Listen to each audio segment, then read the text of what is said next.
오늘부터 여호수아의 말씀이죠. 여호수아서의 말씀 전체적으로 한번 이런 내용이 있구나라는 것을 보시면 좀 더 쉬울 것 같아서 자, 그 표를 한번 보여주시겠습니까? 보이실란가 모르겠네. 글씨가 하도 작아서.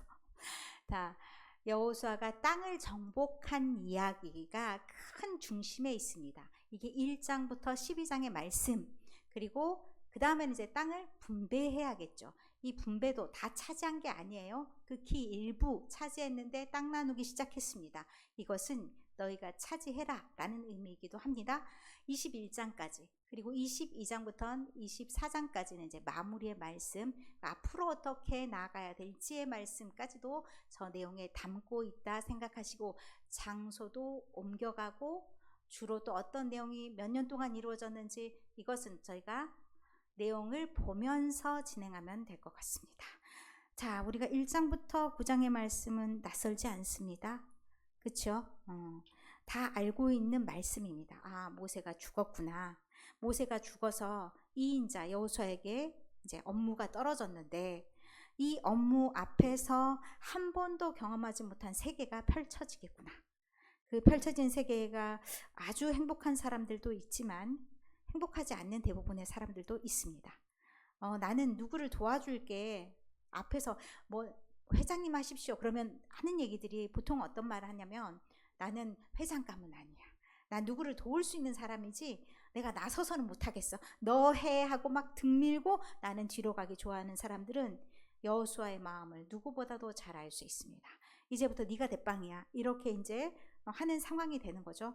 그런데 이런 상황 속에서 두렵고 떨리는 그런 마음이 있을 것이고, 하고 싶지 않은 마음도 있을 것이고, 이런 마음이 있을 때 주어진 그 일을 어떻게 감당하겠느냐. 말씀이 1절부터 9절의 말씀입니다. 제가 설교를 할 때는 이것이 여러분의 삶 속에서 무거운 짐이 될 수도 있고 여러 가지 상황일 수도 있고, 그것들을 여러분들이 당면했을 때 마음을 어떻게 가져가야 되겠느냐라는 말씀으로 접목을 시켰습니다. 그런데 이렇게 이제 하나님이 직접 나타나셔서, 이전에 한 번도 직접적인 관계는 없었어요. 그런데 직접적으로 관계를 맺으면서 이제 내가 너와 함께하고 너의 모든 것을 관여할 테니 이제 두려워할 필요도 없고 놀라지 말고 이 상황 잘 받아들여. 격려사가 1절부터 9절의 말씀입니다. 그러면 그 격려사 중에서 결과적으로 약속한 약속이 지도 한번 보여주실까요? 어마어마한 땅덩이를 약속했어요. 4절의 말씀. 저 지도요. 지도. 네, 저 지도. 우리한테 다 보여지는 저 큰 땅덩어리, 중간의 땅덩어리. 이쪽 아래쪽으로 지중해하고 적혀있는 게 너무 작아. 큰 바다를 이루는 것이 지중해입니다. 저 지중해 오른쪽에 있는 땅들, 저 땅을 다 차지한다라고 말씀하셨다. 이렇게 생각하시면 됩니다. 그러면 정말 큰 땅이거든요.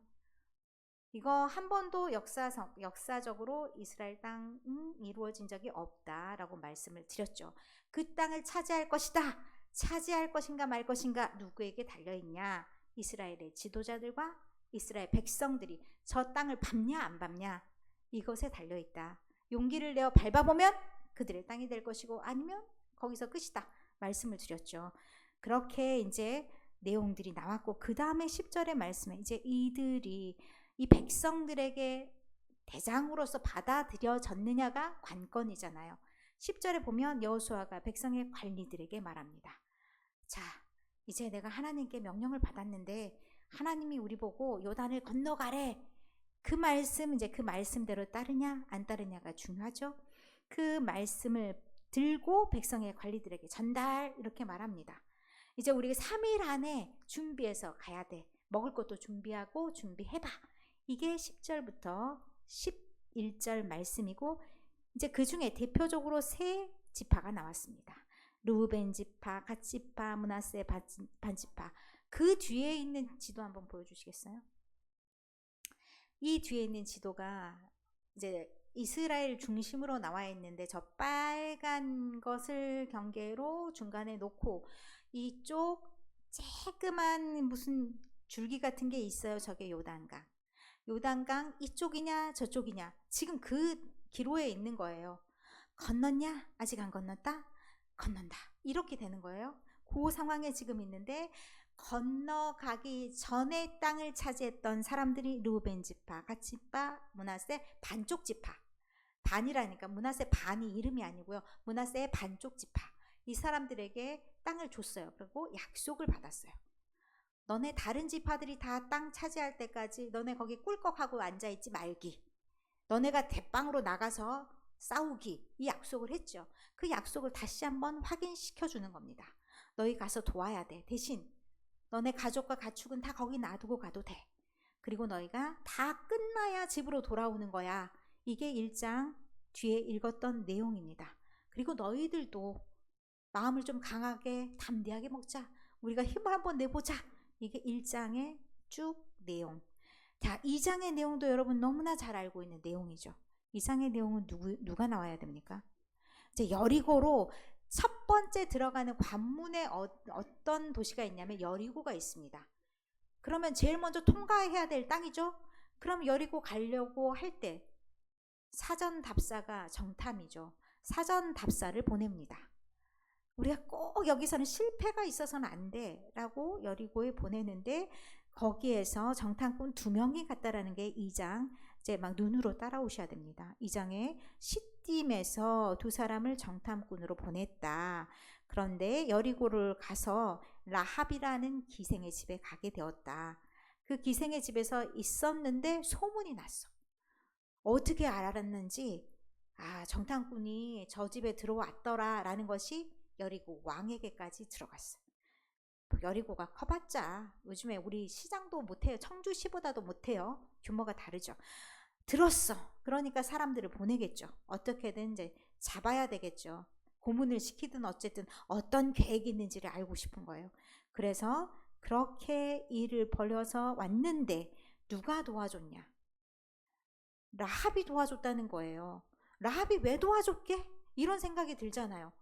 자기 민족을 제끼고 어떻게 이민족인 이스라엘을 도와서 그들이 살게 해줬단 말인가 질문을 하게 되는 거죠. 그런데 9절의 말씀이 있습니다.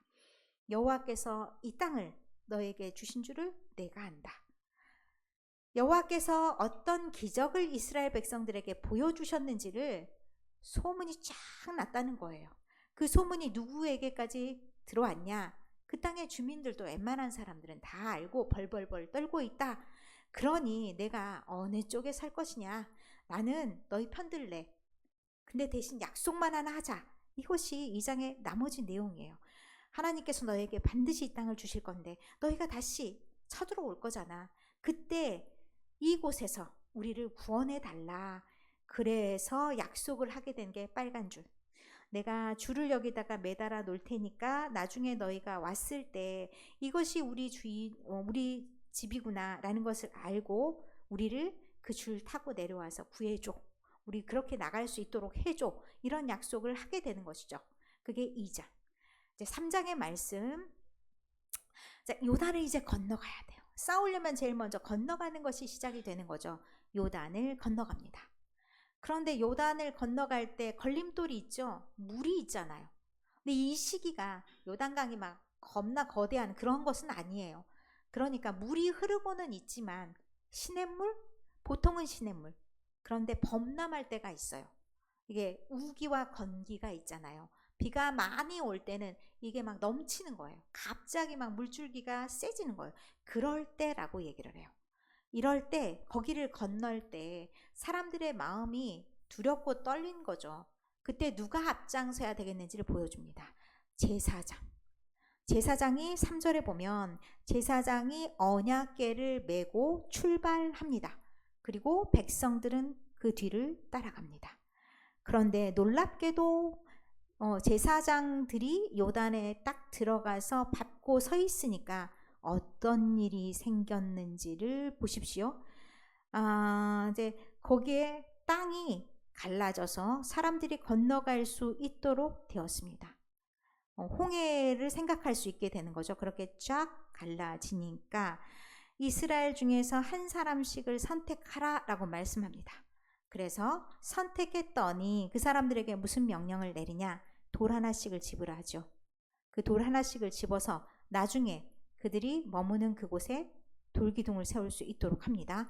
그래서 그렇게 요단을 잘 건넜더라. 돌도 가져왔더라.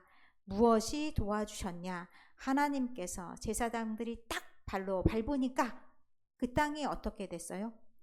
물이 없어지고 사람들이 건널 수 있는 땅이 됐다. 여기서 힌트가 있습니다. 1장에 말씀하실 때 너희가 밟는 모든 땅이 너희의 땅이 되게 해주시겠다 약속하셨죠? 그것을 미리 보여주시는 겁니다. 밟았어요. 땅도 아닌 것 같았는데 그게 뭐가 돼요? 땅이 돼요. 그러면 하나님께서 역사하여 주시고 하나님께서 도우신다라는 것을 3장에 보여주시는 거예요. 곳곳에 장치들이 있습니다. 자, 이제 4장에 길갈이라는 곳으로 갑니다. 이제 백성이 다 건넜습니다. 제사장들의 발이 서 있던 그곳에서 돌 12를 취해서 어떻게 했냐? 돌 기둥을 세우라라고 얘기를 합니다. 그래서 그 돌 기둥을 뭐하러 세우냐? 힘들게. 혼자 걸어오기도 힘들어요. 그런데 지고 오는 사람들도 있어요. 그 돌 기둥이 어떤 의미가 있냐면 혹시 사람은 기억을 잊어버리기가 쉬워요. 하나님께서 이렇게 도와주셨는데 제 발로 걸어온 것처럼 말할 수도 있고요. 아무 일도 일어나지 않았다 헛소리할 수도 있고요. 그러니까 기념으로 남겨두는 거예요. 어제가 3.1절이죠. 기념일을 괜히 정하는 게 아닙니다. 3.1절 무슨 날인지 몰라. 쉬는 날이잖아. 이러면 참 의미가 무색해집니다. 의미를 생각해보라고 일부러 쉬어가면서 그 날짜를 박아주는 겁니다. 이렇게 우리나라 독립을 위해서 힘쓰고 애쓴 사람들이 있었지. 이건 뭐예요? 거기다 돌기둥을 12 딱 세워놔요. 이 모든 사람들이 증인이야. 우리 지파에서는 우리 조상 누구가 갔었어. 이게 증거가 되는 겁니다. 남이 했던 거 잘 안 믿어. 아는 사람이면 더 좋겠어. 그 사람들을 다 조상 증거 대표로 세웁니다. 우리 할아버지, 증조 할아버지, 고조 할아버지, 그분이 저 돌 세운 거 아니야. 그때 이런 일이 있었대. 야, 그게 믿어지냐? 대제사장이 제사장들이 막 들어가가지고 딱 서 있으니까 갑자기 물이 없어졌대. 우리 할아버지가 그랬어. 이 말을 증언할 수 있게 하는 겁니다. 이거 굉장히 중요합니다. 집에도 각 집에도 신앙의 유산이 하나 있었으면 좋겠다 생각을 합니다. 그래서 저는 필사를 해서 공책을 만드신 분들이 가끔 있어요. 그래서 이렇게 가죽으로 앞뒤로 만드셔서 그런 일을 왜 하시냐? 믿음이 떨어질까봐. 저 자식이 믿을 수가 없네. 내가 아들한테까지는 가르쳤는데 손자는 믿을 수가 없어. 쟤한테 넘겨줄 거야. 아들 괜찮아. 그 다음 건너서 손자에게 줄 거야. 그리고 이게 맞붙여가지고 저는 가족 거를 이름 앞에다 다 새겨서 가족 거를 다 하시는 분도 봤어요. 그들의 믿음. 나를 위해서 엄마가, 나를 위해서 아빠가 친히 글로 써주신 그 성경책이란 의미가 있는 거잖아요. 꼭 여러분 팔 바들바들 떨리는데 막 그렇게 하라는 의미가 아니라 그렇게 기념할 수 있는 신앙으로 뭔가를 남겨줄 수 있는 게 있으면 조금 더 가슴으로 와닿는 믿음이 될 수가 있다는 얘기입니다. 머릿속으로만 기억하는 거 쉽게 떨어져 나가요. 그런데 뭔가 역사가 돼. 나의 이야기가 돼. 그러면 그것은 조금 더 진전될 수가 있기 때문입니다. 어쨌든 이렇게 길갈에 12 돌을 세워서 기념을 하게 해요. 그래서 이곳에서 그 다음 일을 또 하게 됩니다. 이게 모든 것들이 어떤 성격을 띠고 있냐면 정복하기에 앞서서 보다 더 중요하게 생각해야 되는 것이 마음가짐이잖아요. 그리고 우리가 누구이기에 이 정체성을 생각해 보라는 얘기입니다. 하나님과 우리와의 관계를 되새기라는 얘기입니다. 앞으로 벌어질 일들은 어떤 일입니까? 가나안 땅에 들어가는 일인데 늘 누누이 말씀드리지만 가나안 땅은 그냥 저절로 내가 들어가면 되는 땅이 아니라고 말씀을 드렸습니다. 과정이 필요합니다. 하나님께서 우리를 구원하셔서 저 땅에 들어가게 하실 건데 우리가 영원한 안식을 누리기 위해서는 우리의 믿음 또한 그 과정을 겪어야 된다는 말씀을 드리는 겁니다. 그래서 이 사람들도 준비시킵니다. 무엇을 하게 하시냐? 그곳에서 이제 5장의 말씀에 보면 이 사람들이 길갈까지 들어왔는데 우리가 하나님의 자녀인 표가 무엇입니까? 물어볼 수 있죠. 그 표를 하나 세웁니다. 여기서 할례를 행합니다. 물론 이스라엘 백성들이 쭉 꾸준히 할례를 받아왔지만 중간에 어느 순간에서 멈춰져 있었겠죠. 그러니까 다시 할례를 행합니다. 우리가 하나님의 자손이야. 우리는 다른 사람들하고 달라. 자기 몸에 새기면서 다시 한번 말씀을 생각해 보면서 우리가 무엇으로 살아가야 될 것인가를 다짐하는 시간, 이것이 할례의 시간입니다.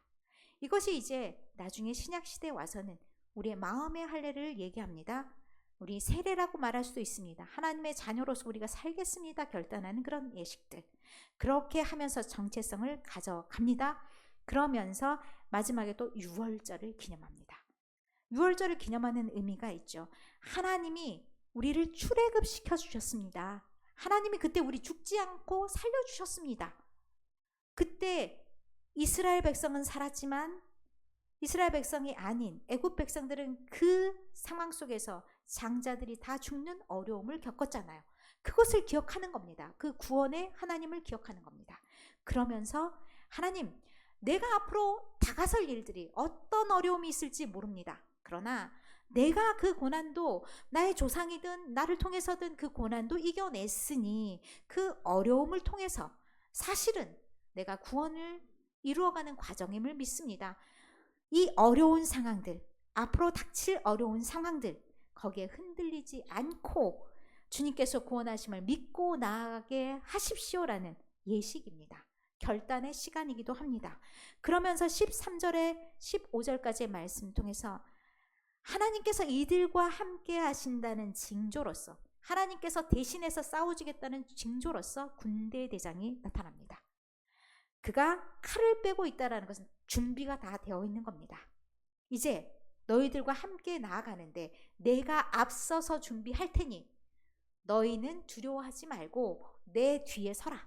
그러면 모든 일들, 너희가 정복해야 될 땅도 차지하게 할 그날을 보게 될 것이다. 그러니 두려워하거나 염려하지 말아라. 이제부터는 하나님께서 일을 행하신다. 이루어 가신다. 1장부터 5장의 말씀은 그 말씀입니다. 그래서 여호수아서에서 가장 중요한 말씀이 뭐게요? 그러면 사실은 5장.